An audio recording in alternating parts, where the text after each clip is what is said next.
Voici Freedom, vue du battant des lames, angle des rues Jules Aubert et des Sables. Il y a là, carré de fidèles parmi les convaincus, Annie et Jean-Michel, les commerciaux, Joël, l'attaché de presse, Nicole, comptable des deniers fridomiens, et Marilyn, la fourmi active du secrétariat.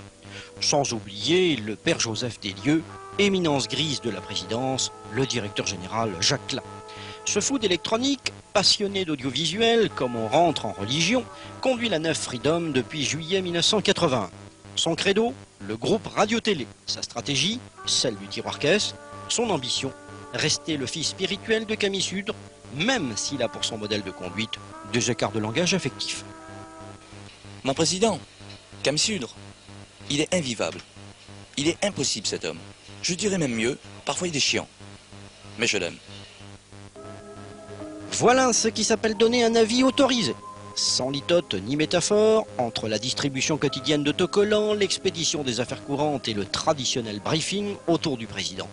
Ainsi va la vie au Freedom Club, avec ses zones de turbulence et l'agitation perpétuelle d'un monstre médiatique aux appétits inassouvis. Cette porte qu'il franchit une fois par jour, dossier sous les bras, c'est, paraît-il, celle du ciel.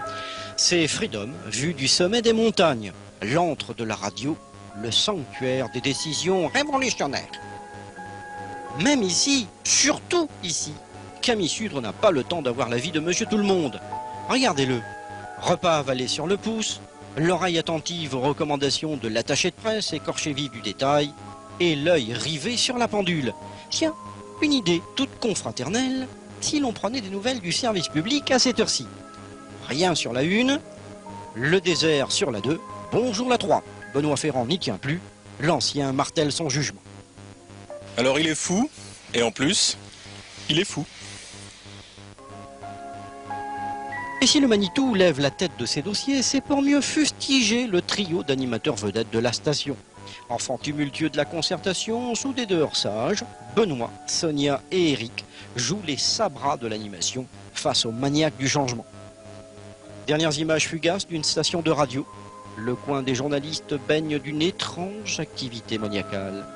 Le studio de secours occupe les animateurs dans l'accomplissement de tâches valorisantes. À la technique et au micro, Sonia officie.